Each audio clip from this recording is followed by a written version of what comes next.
Welcome back, guys. This is Mike with RC Nonsense. I'd like to introduce you to my good buddy Carlitos. This is his kit actually. He's going to be hanging out with us for pretty much the majority of this build. He's going to be helping me out, getting everything sorted out, getting parts, pieces, the whole 9 yards. We're going to be starting off with sorting out all our pieces. So we're going to start off with bags A through P. There's each one's going to be individually bagged, packaged, ready for you to pretty much open up as you need it. With that being said, we're going to go ahead and open this off camera just to save some time, and we're going to get it all sorted out, all the tools and everything ready together. We're going to start off with the very first step. Step 1, or bag A, you're going to have your overview up top, which is going to show you the complete build of it. Then you're going to have step by step, starting from 1 through 4 to completely finish that step. The first step is going to be your center differential. You're going to have your center differential ring, your spider gears,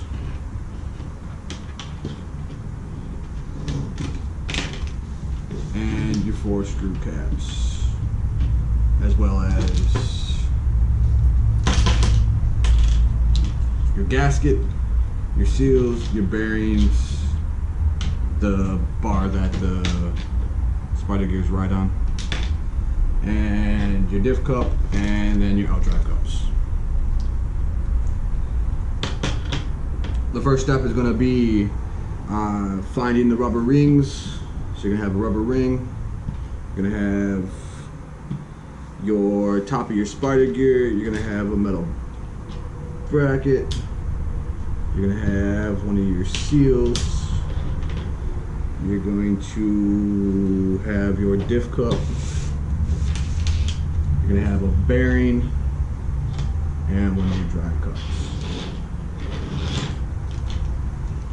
And then we'll start off with a bag of parts, fluids, and the very first step, it's calling for grease on the rubber O-ring.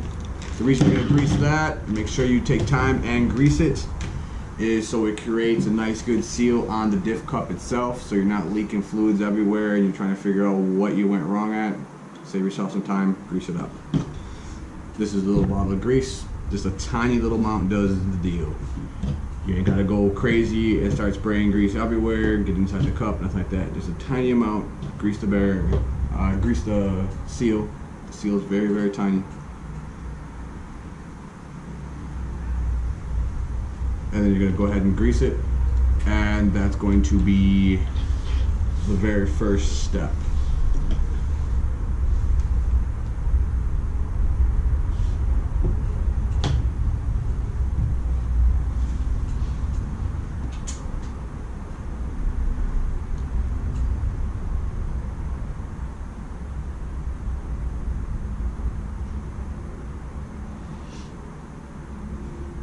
So what he's doing is just applying a small, very, very small drop of grease to that ring. He's gonna rub it in, make sure it's nice and sealed. And then what he's gonna do is he's gonna go ahead and take the bearing. It's usually easiest, you know, we always have like little small bags around. Use that for things like your thread lock, your greased up parts that you don't want to get your table all messed up with.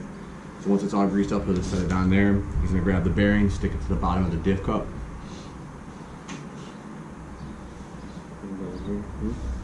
Grab the bearing, stick it to the bottom of the diff cup. Other side.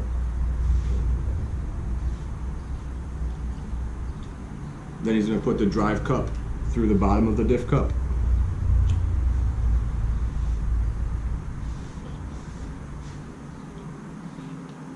He's going to take that red little rubber O-ring that we just greased up. He's going to go ahead and place it over the very top of the diff cup itself.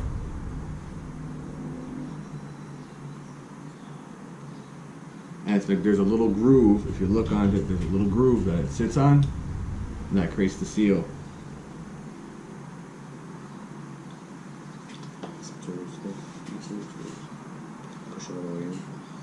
And usually using those pliers, come into place so you can press it down on there.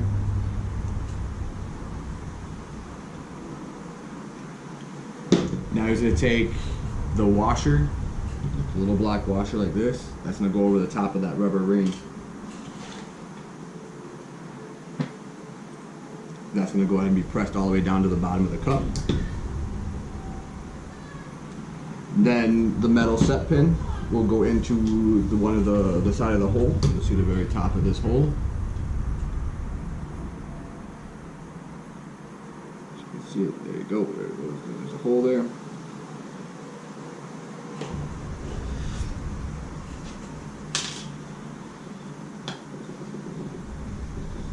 Don't be like us. Go ahead and get yourself one of those magnetic pit mats, so that way nothing goes flying all over the table when you're hunting stuff down.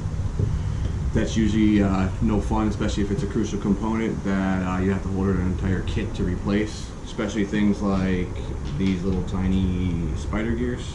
You lose one, you gotta buy a whole set. Just carefully place it in there, not to try to scratch up the cup at all. Trying to make sure that anything like debris or anything else is not getting into that cup. Because that's the last thing you want is like different parts of particles or different foreign objects in that cup, because it's going to create not a so fun time while trying to fill the cup.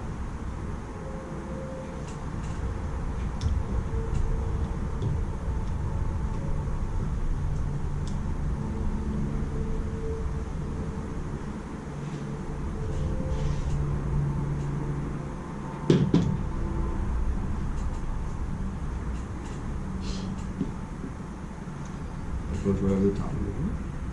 Now he is placing the larger of the two spider gears.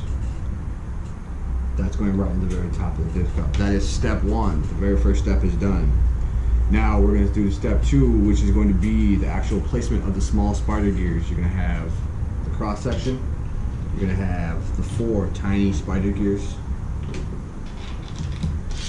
The spider gears all go in with the gears facing each other. They're all going to be facing them, so when you have a cross pattern, you're going to have that tiny little spider gear. It's kind of really hard to see it. The tiny little spider gears are going to go all facing each other.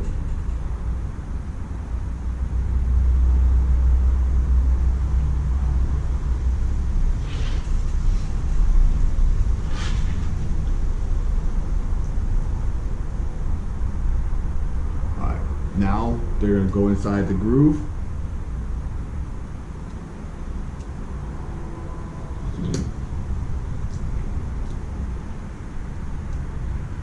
He's using the needle nose pliers to place the actual gears on the side of it, so it's not to scratch up, dent the actual main spider gear, the one that goes into the end of your overdrive cups. When you're all said and done, your differential cup is going to look like this. It's unfilled yet. Within the kit itself, you are going to have differential fluid. It is 7,000 weight for the center differential. You're going to be adding approximately 1 millimeter below the actual line. So 1 millimeter is usually right to the very, very top of the spider gears itself. So if you can see the spider gears in the cup, you're going to go right to the very top of those spider gears. And it's always best while filling this to let it sit for a short amount of time. Spin it slowly, not fast. Spin it slowly to help agitate the bubbles out. You do not want any bubbles in there.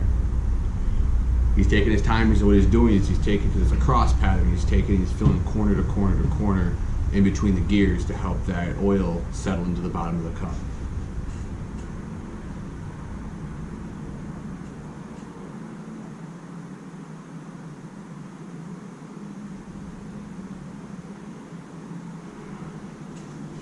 While he's doing that, I'm going to go ahead and find him the proper screwdriver for... Once again, we got this at our local hobby store. 20 bucks. Can't beat it. Has all the tools you pretty much need for all the different cars and kits you're going to be working on. This one happens to be the standard, like where it's like 1.5, 2.5, so on and so forth. Also has all the little additional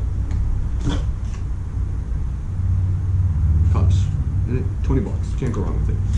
We do have a lot higher end, really expensive, like MIP ones, the quick sets. You know, I have a couple snap-on ones. I just find this easy. The whole entire package slides right into your duffel bag, comes right along with you. Super, super easy stuff. And for 20 bucks, you can't go wrong. Dynamite, and it's lasted. This is now 3 years and probably 40 kits we've done. So now he's gonna come up, he's gonna add just a tiny little bit more.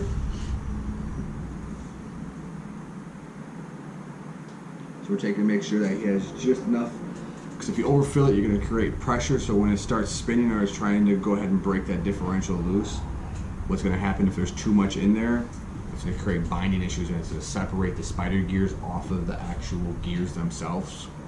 And they're gonna pop, they're gonna break the ends off, so it's gonna do exactly the opposite of what you wanted to do. See how he's spinning it slowly? He's taking it in his hand, he's spinning it very slowly, trying to get all those bubbles agitated out. In the smaller diff cups, it's not too common to get a lot of bubbles, but it's always nice to just pay nice close attention, take your time on these steps. This is some of the more crucial parts of building this kit, is making sure you get those bubbles out. And we'll take a quick look. And he has a small set of bubbles, and we'll take the tip of the screwdriver, and then you push right down in the center of the plastic. Make sure that that gear is set, and just a hair more of material is used, and usually to help prevent bubbles, dip the tip right in, fill it, and pull it. You gotta spin it one more time, nice and slow. Make sure all those bubbles are out of there. So this is what a full diff cup is going to look like. You're going to see it just barely touching the top of the spider gears. That's approximately about 1 millimeter slower than the cup itself. The reason you're doing that is so when you place the top of the gear in, it's going to fill that cup full. You're going to have just a tiny amount squeeze out the top. A very small amount. If you have a ton coming out, you've overfilled it. Take some out, refill it.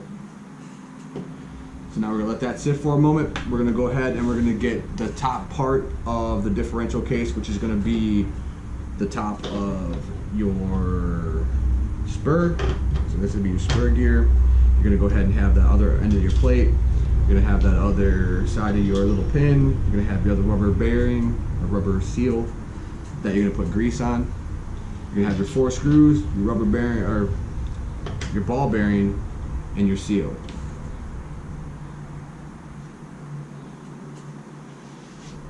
Now we're just doing this in reverse. So he's going to grease that up, get it nice and greased up, and then he'll just flip it over and press it in. There's a little tiny indent inside the top of the spur gear.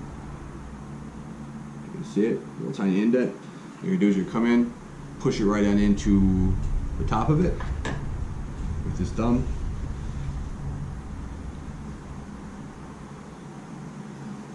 Then while doing that, he's going to come in with his diff cup, which is the other side of his diff cup. First off his bearing. Other side.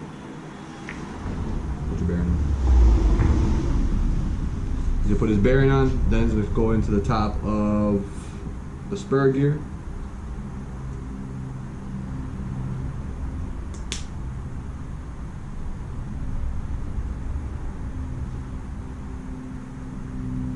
I know our channel is still fairly new, but I have known a lot of racers. Now he's going to come in with his metal plate,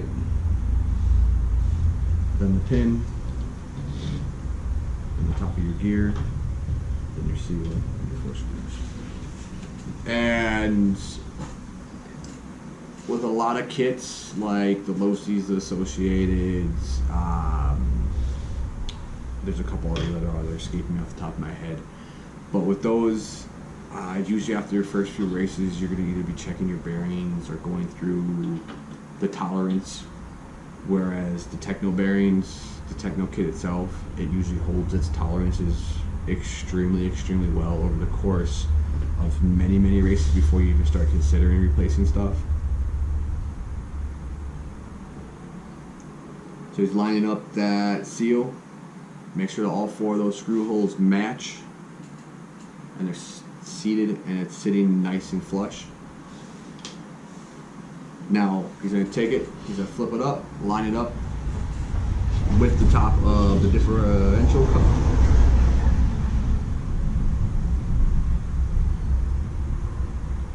And usually I find it easier to do crisscross patterns. So when you put your screws in, you go one across from each other. Do not tighten them, crank on them, snug them. Bring the other two, snug them. What that's going to allow it to do is allow any of that pressurized oil to escape out the sides, allowing for easy cleanup. We do have a rag somewhere. Give ourselves a nice rag for cleaning up the diff cup. Usually shop towels work, anything works. We just have to have that.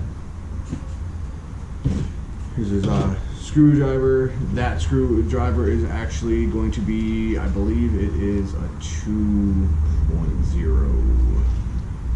Yes, it is a 2.0. And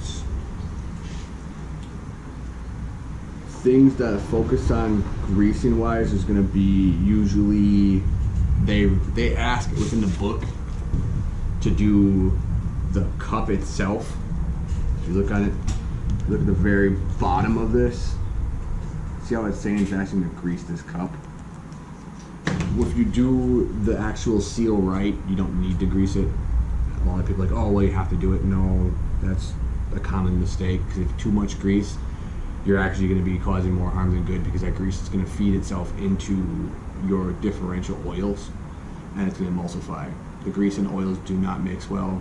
Then they get thick, they get viscous, and they do not work well at all. And you have something like, the best way I can explain it, it's like imagine like put super glue inside of your differential cup.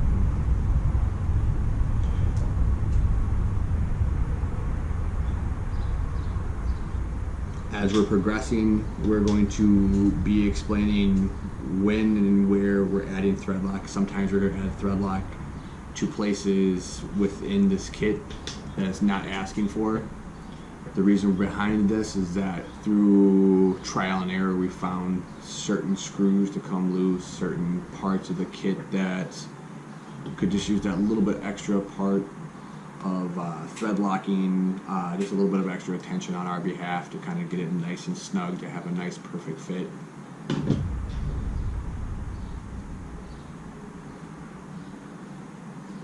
Also, pardon me,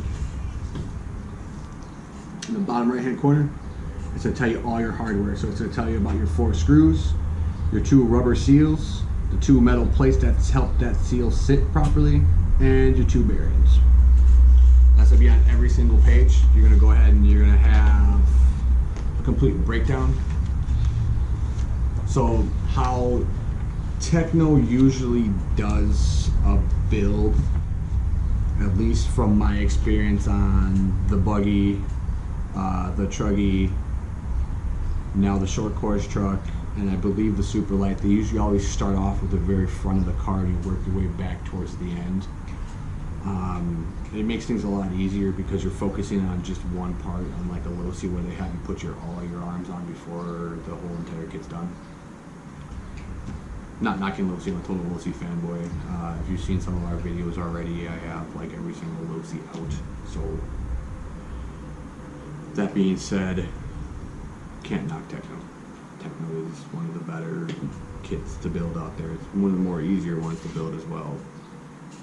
Parts are completely broken down into individual bags, which is very nice. It spoils you at times because you go to start another kit and you come to find out that all your screws are in one bag, and now you got to sort through 200 screws to find a set of screws for just your differential, or a set of screws just to hold that differential housing on, which isn't fun. And this also ensures that you're getting the right screw for every piece that you're putting on. I really like that. Now he's going to bring them up snug, and imagine a clock. So once you feel that screw get completely snug, so you're turning it, there's a pen, you're turning it like a clock, like that. Once it's snug, let's say it's straight up and down is snug, you're going to want to go ahead and come in approximately 15 minutes past snug. No more, no less. Over tightening is going to cause issues the next time you go to rebuild that diff or you go do anything else. like change fluid, so on and so forth. It's also going to create a lot more stress and pressure on that diff housing and the cup itself. So that's something you want to keep in mind with anything plastic on plastic, because that center differential is plastic. The whole entire kit, there's no metal. Usually people upgrade to the metal, and even when you go metal to plastic, you do not want to over tighten. You probably already know this, but it's something I must reiterate several times over. Do not over tighten your screws. You're going to kick yourself in the ass later on. Alright, he has finished that up. We now have a differential. How does it feel? We have a finished differential. Perfectly smooth. Came from something like this. Differential. Now we set it to the side. Moving on to bag B. And razor, you can open it up. Bag B is going to be done twice. So all the parts are going to be doubled on you. Because this is going to be your front and rear differentials. They're the exact same exact concept for this guy. You're going to have your bottom part of your diff cup that you're going to have your pins go through. You're going to have the rubber washer, the metal seal, then the top of the cup. So you're going to see us as we're pulling these out. Get some of this garbage off the table real quick. Then you're going to have, instead of only having 4 screws, of course, you're going to have 8. These, however, are going to be metal. The front and rear differentials are metal.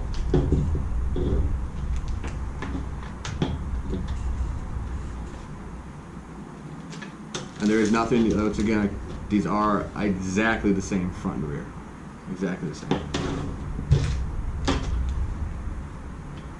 And since we already explained how to do the first one, we're going to go ahead and build these off camera. Same concept. The only difference we will do is that the front will have the same differential fluid, the 7,000, as the center differential.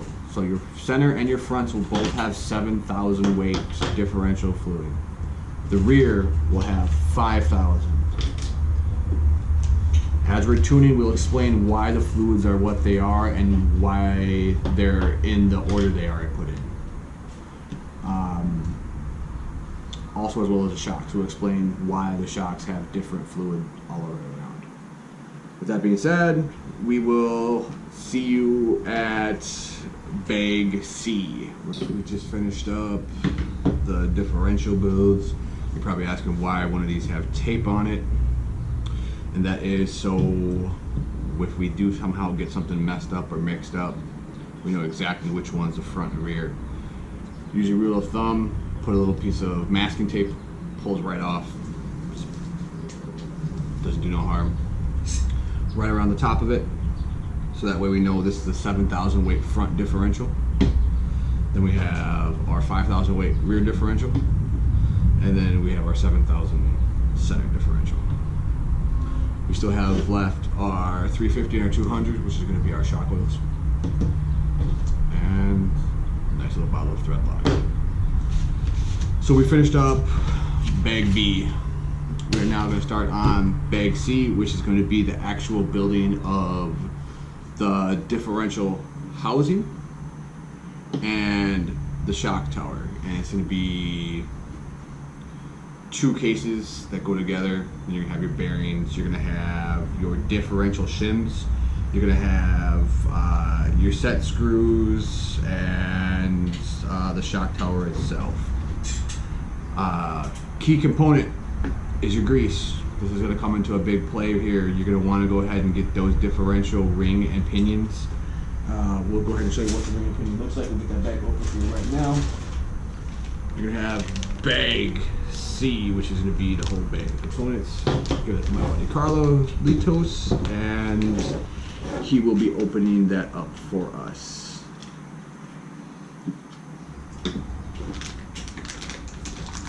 And within this, you're going to have, he's going to be pulling out, this is going to be the front of your bulkhead. This is going to be the rear of the bulkhead. Tekno likes to call it a front gearbox, but it's a bulkhead. You have your aluminum shock tower. You're gonna have, within this small bag, you're gonna have some pretty tiny components. You're gonna have the 4 screws that hold the bulkhead together.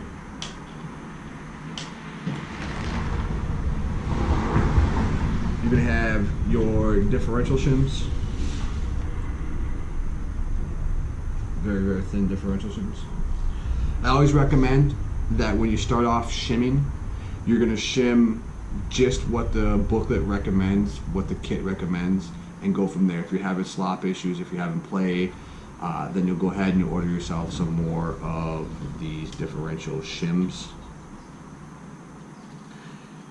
You're gonna have another set of shims, very, very tiny one.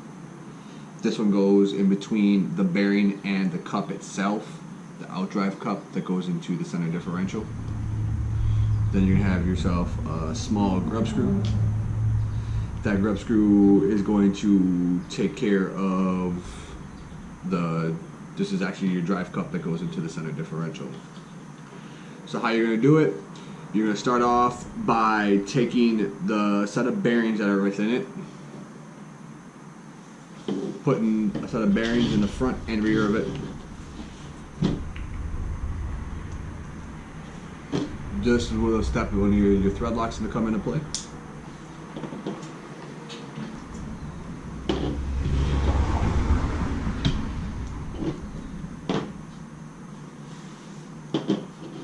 Now he's going to go ahead and take his, let's see where we're at. He's going to go ahead and take his pinion, which is this guy right here, and he's going to feed it through the inside of the differential cup. Sorry, bulkhead. Alright, he's going to hold his finger on there. He's going to go ahead and take one of the small shims, the very, very tiny shim.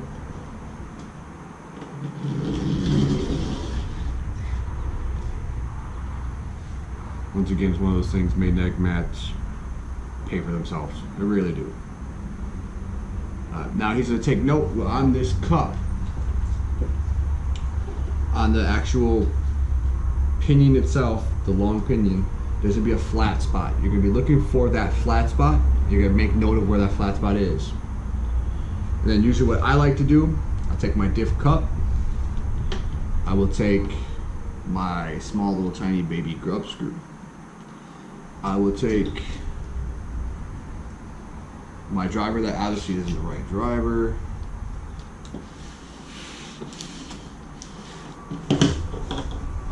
Because I was ill prepared for this.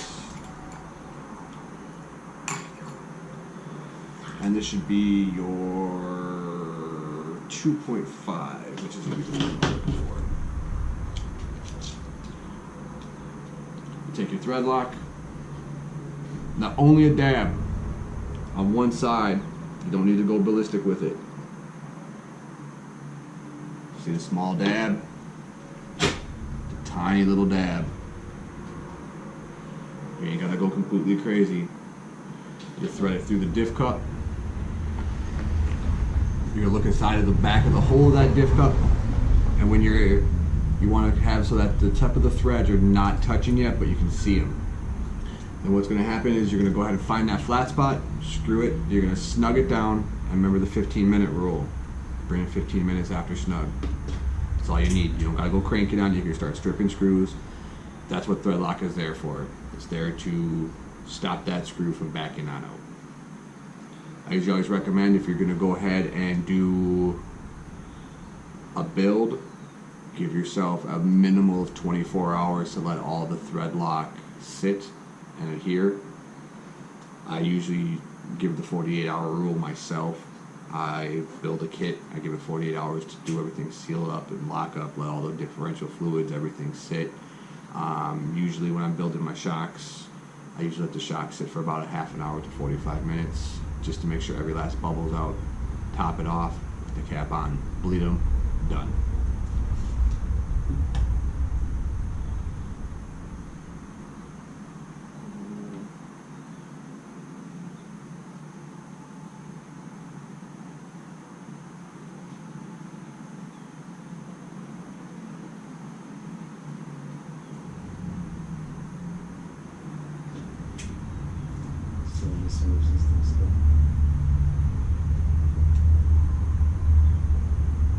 Alright.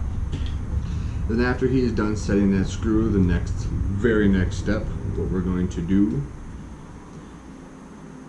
is we are going to be putting in the actual front. Just gonna put this. So you're gonna go ahead. This is gonna be a good. Remember the tape.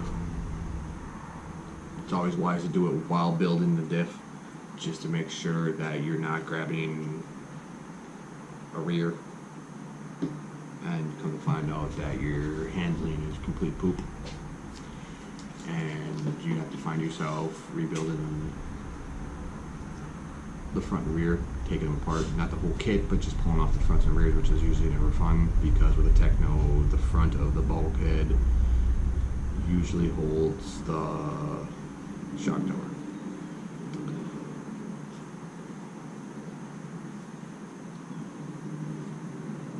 Actually, I think I'm wrong on that. No, that's right.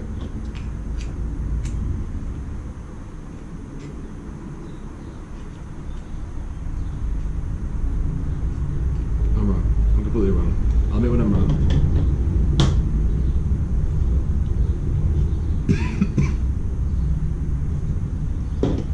So what I did was there was not that as close as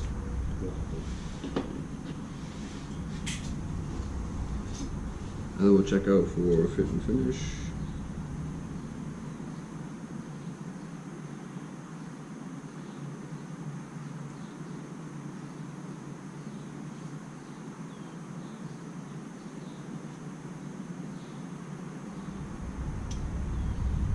That's odd. There shouldn't be that much play in this.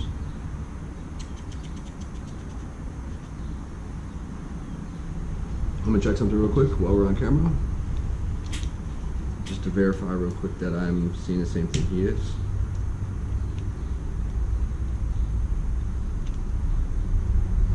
And the flat spot is there. It's ridiculous.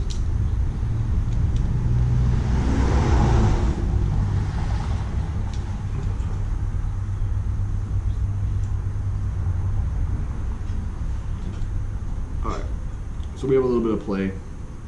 I'm not sure why, but we do. We have a little bit of play in this. Next will be installing of the ring and pinion. So you have your differential installed. This is where your grease comes into play. When doing it, you're gonna want to do your grease starting from the top of the ring. Get it coming out, little thin line. Only do half. Don't do the whole thing, that's too much. Then placement is key. So you see how it's facing down? Come in, drop it in. This is before I put shims in it. Then what you're gonna do is you're gonna spin it. And just spin it until all that grease is mixing with all the gears. The reason you're doing half is because too much grease is not a good thing. You want it lightly greased so it is free spinning, but not when you put the case on to the point where you have grease popping all over the inside of the case, looking all kinds of ridiculous. Just with the speed of the motor, you're going to get tons of splash all over the inside of the case, which is normal. It's not that terribly a crazy thing. So when it's all said and done, now all your gears are going to be greased. All your teeth are going to have a nice little coat of grease on them. They're all going to look nice. Your shims. So how you shim, and then this is just once it's all greased up, how you shim. You take a shim, place it over the top. It's going to seat up to the end of the bearing. The end of the bearing. Once again, one either side. End of the bearing. Pay attention. This is how it would sit in the car. See how it sits in the car? You want it so it's away from you like that. And then you have to play with it a little bit to get the shim to slide in.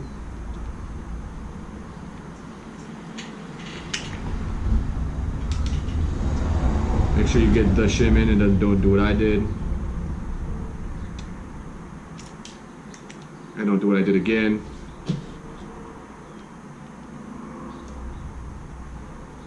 Alright. You want the shim to be sitting right flush with the setup. This is a crucial component of actually getting this car to run properly, is the shimming of it.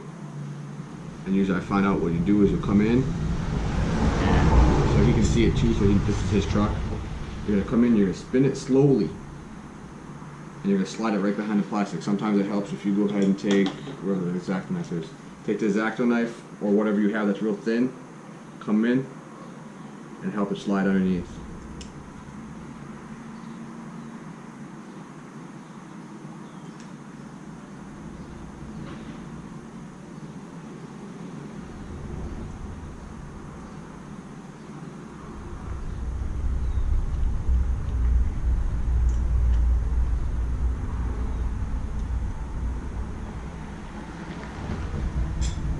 Sometimes takes a second, you gotta play with it a little bit.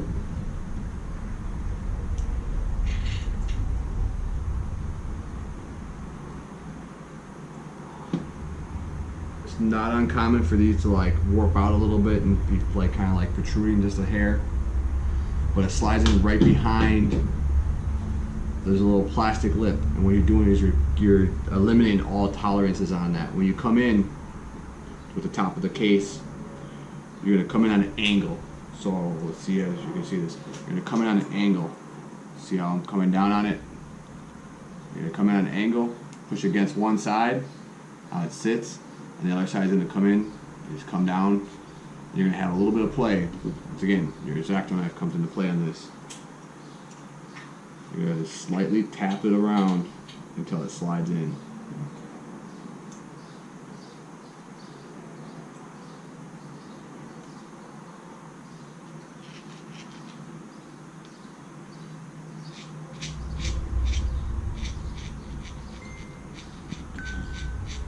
Alright, now it's in. Now you have your diff shimmed. And like I said, usually you want to go with the complete stock shim. There's like no play in this. There's zero play in this diff at all.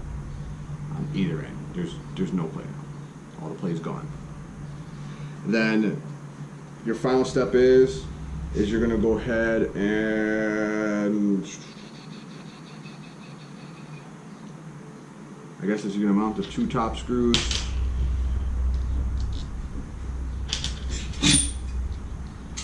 And I believe this goes over.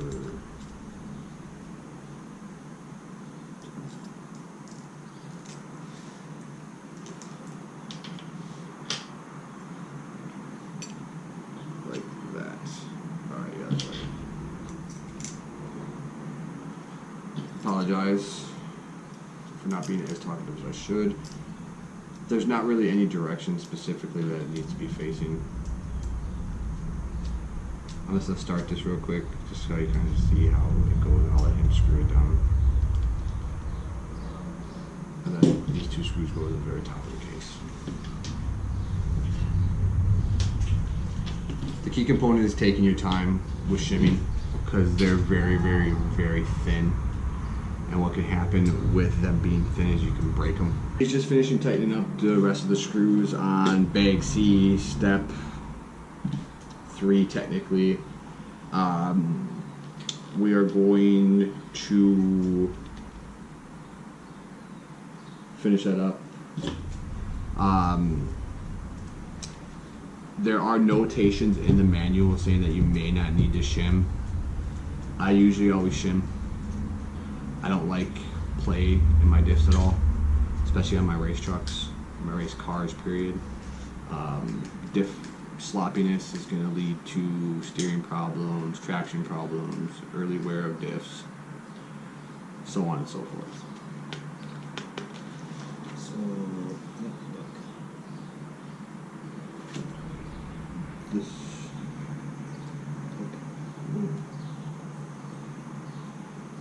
One back a little bit.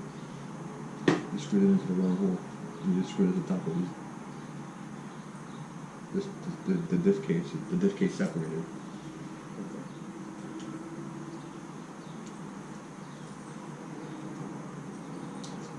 You gotta re-pull that in case it doesn't.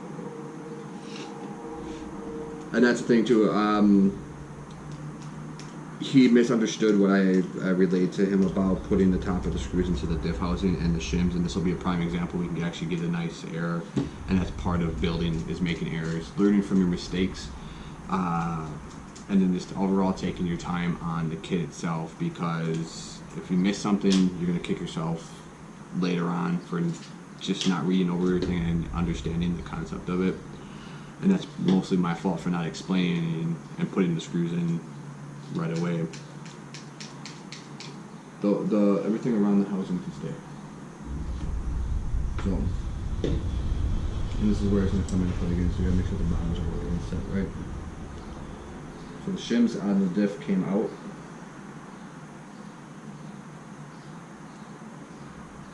We're going to reseat them. Reseat it. And then the angle method, so we're going to come in, so whichever one looks like first. We're going to come in and seat it first.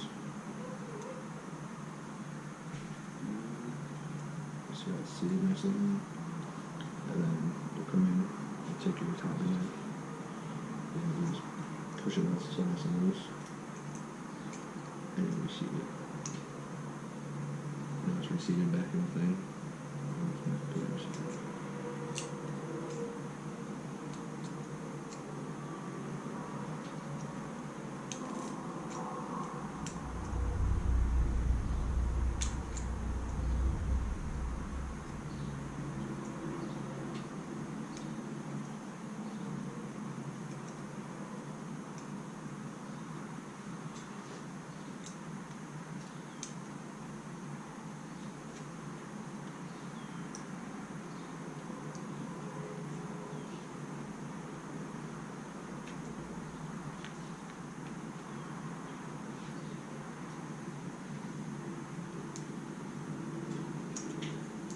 Resetting the diff.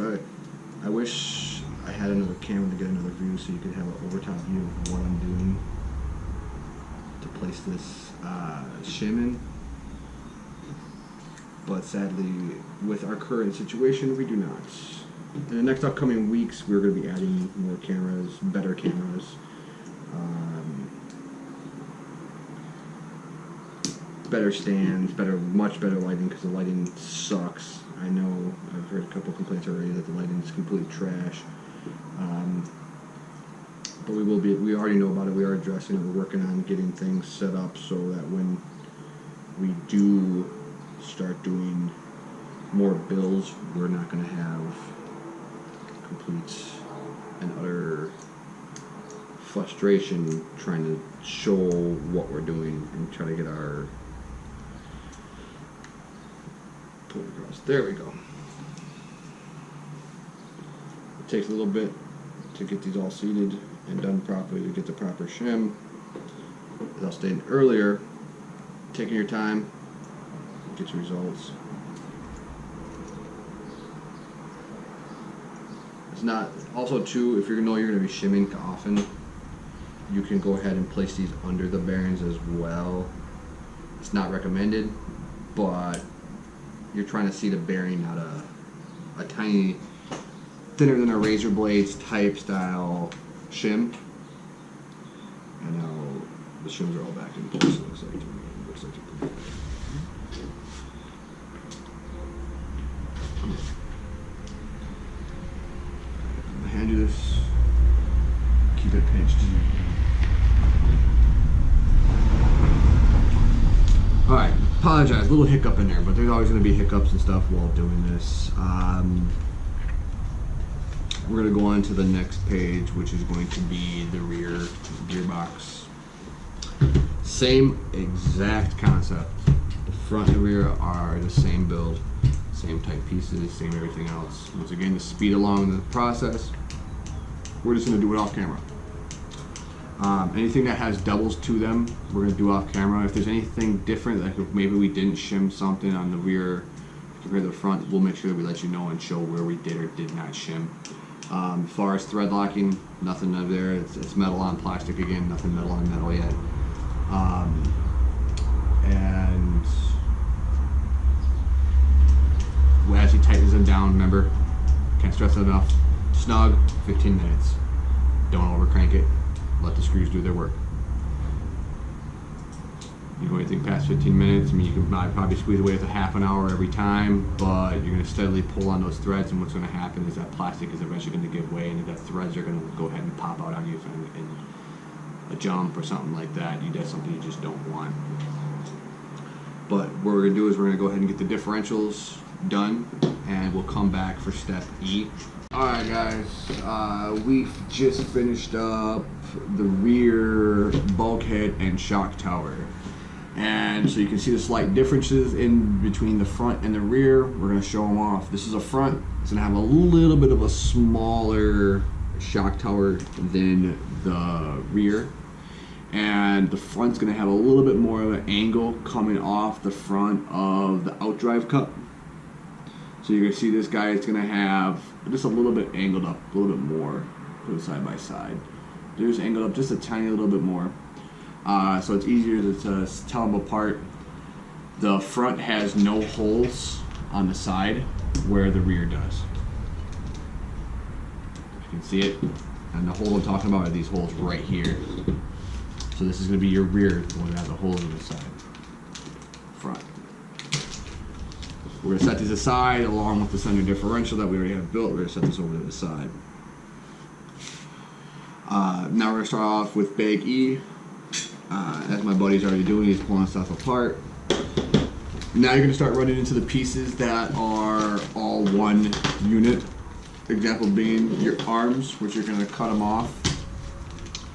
I usually don't sand them. I mean, you can if you want, but they're pretty thin, so a nice, very sharp razor blade like we're using right now, cut away from you.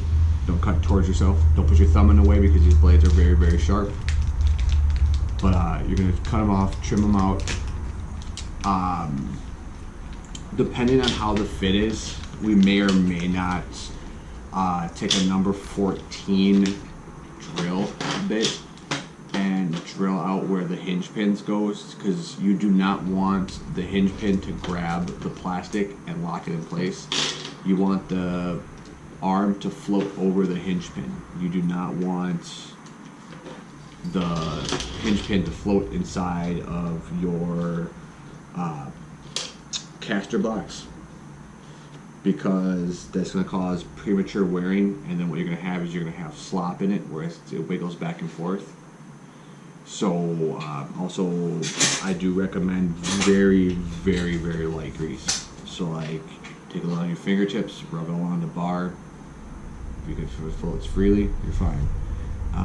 You will see these are the pins. They go in the end. If they slide in nice and easy and they float like they are right now, they spin very, very freely. That's good.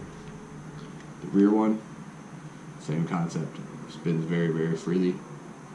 Not much has to do, but there are the occasional times that even the best of the best, like Tekno, you have to do a little prep work. If you do a drill, slowly come in on it. And usually what I recommend is I'll take the drill, flip it up on a flat surface, I'll come down with the piece, and I'll work up slow. You do not want to create any kind of dips, angles, or anything like that, because then you're going to have a ton of slop in play. Also,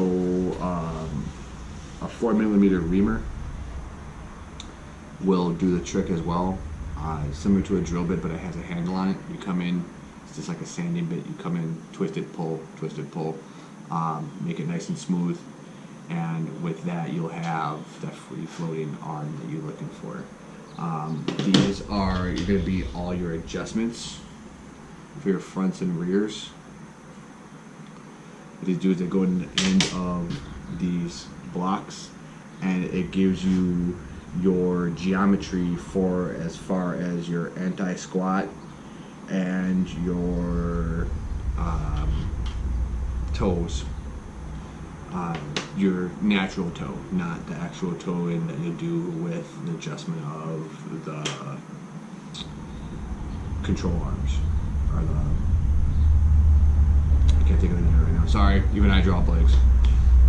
But they're gonna be numbered on it. So if you look at them, they'll have 1 dot, 2 dots, and then they go all the way up to a 3 dot. Depending on how they're dotted is how you're gonna get your different placements. In the book, if you look closely at the book, it'll show you exactly where the dots are, and it'll show you what you're looking for in this page. What we recommend is starting off with just the very stock setting, which is usually a 3° in the rear, I believe. Hold on, let's see if the best says in the manual. It does. The stock settings, anti-squat is 3° in the rear, rear toe is 2°. The center dot is to be equal on either side. So if the dot's in the bottom left-hand corner, they need to face each other the same way, because like the dots tell you how it is. I'm not sure if this camera can pick it up. I'll try to see if I can get it to pick it up. I don't think it can. Maybe it can, it cannot. But there's little dots on the end of these caps, and they're correlated to where the degree is. They go all the way to a 0 to like a 3. Usually, I always say go by the book and see how it feels and adjust accordingly. During the tuning video, we will explain what the different degrees do for handling, stopping, so on and so forth. They don't really handle stopping too much, but it has some effect on the bias of how the truck handles in corners, and acceleration. This plays a key part in acceleration. So starting off, we're going to be building the front sway bar unit. If Carlos would like to open that bag.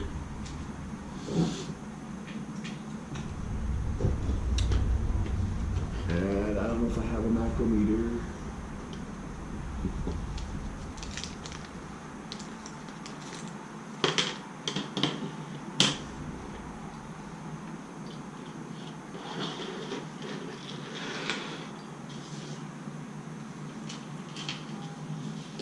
Alright, sorry, within this you're going to have a couple different pieces. These are going to be the spacers that ride along the actual sway bar itself. So the sway bar is going to sit in, and then you're going to have the spacers on either side that keep it from moving left and right. Usually what I do, and this is so you don't have to completely keep going back and try to figure out what 30.2 is, put the pieces on, snug them up, use this as a spacer. You're going to want them to have just a little bit offside the top on either side. So it's going to look like that on either side. Then you have your sets. And then what happens is you pull that off, and now you have your spacing that you want. So with that being said, we will put them on so they are spaced out evenly on either side. And it gives you some grub screws, some tiny long grub screws. And he needs a different end.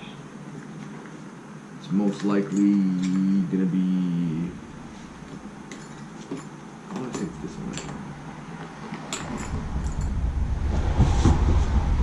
Oh, unless it's this end of this guy. No, it's not. This is where you're going to have your smallest one, which is going to be your 1.0, if I can even find the 1.0 in here.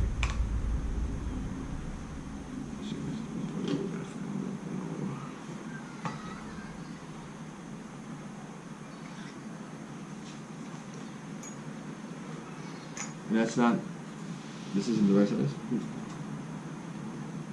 We gotta get a 1.0. Hopefully this is a 1.0. So 1.5.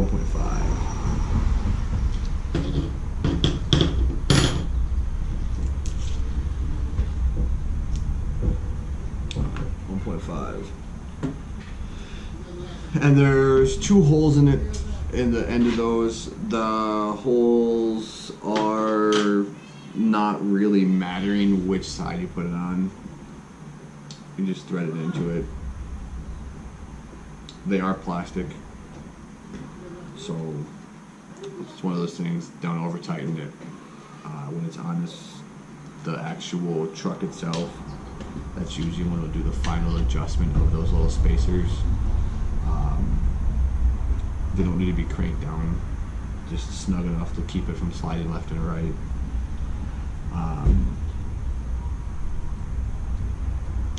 The very next step we'll do then is we're going to go ahead and place in the anti-squat bar.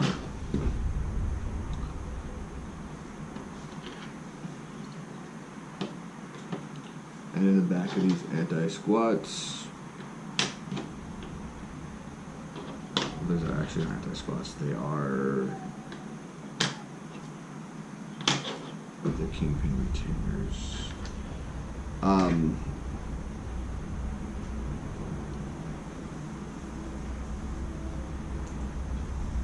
We're gonna go ahead with, I don't know, I'll ask the owner of the truck what he would like to start off with, the stock settings, or is there a particular one he's going to go with?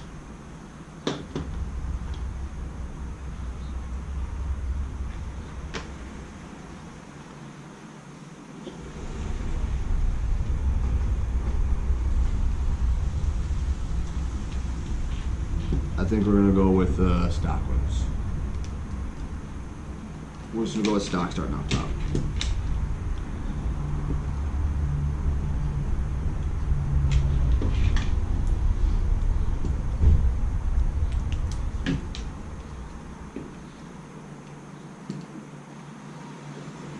These are all pieces you can keep, so when you want to do minor adjustments on it, it's always a free adjustment, which is always fun. Instead of having to go ahead and buy more pieces, you can always have free adjustments, which is very, very nice. And this is what I'm going to show you about placing the caps in so they would face each other. As soon as I trim these up just a tad.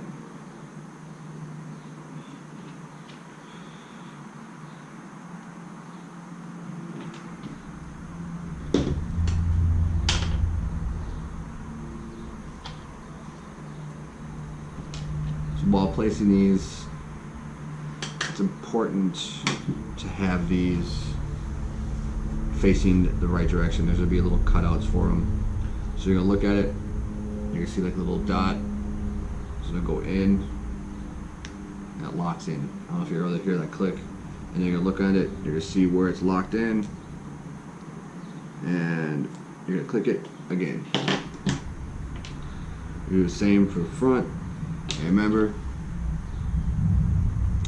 when you're doing it, the little tab faces downwards. So when you're putting them in, make sure they're facing in the right direction.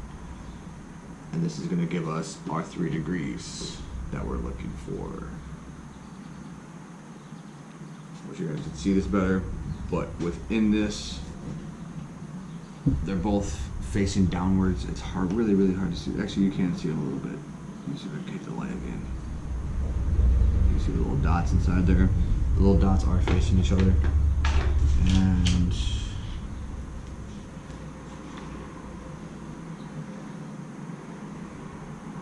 this is how we have them. You see the little thing where it says the dots? So within this, you're going to have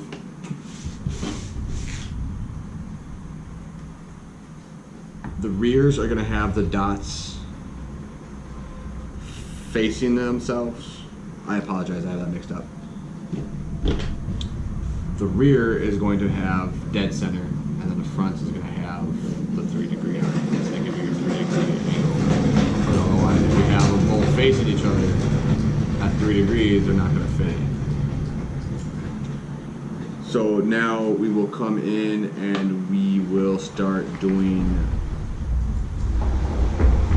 the assembly of the rear bumper, the arms, is the rear sway bar. These are the rear sway bar links to the pins and everything else. We're gonna go ahead and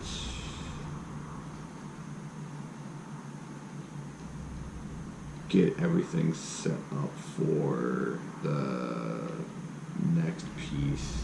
So we will start. We'll get this all set up, and then we will come back. The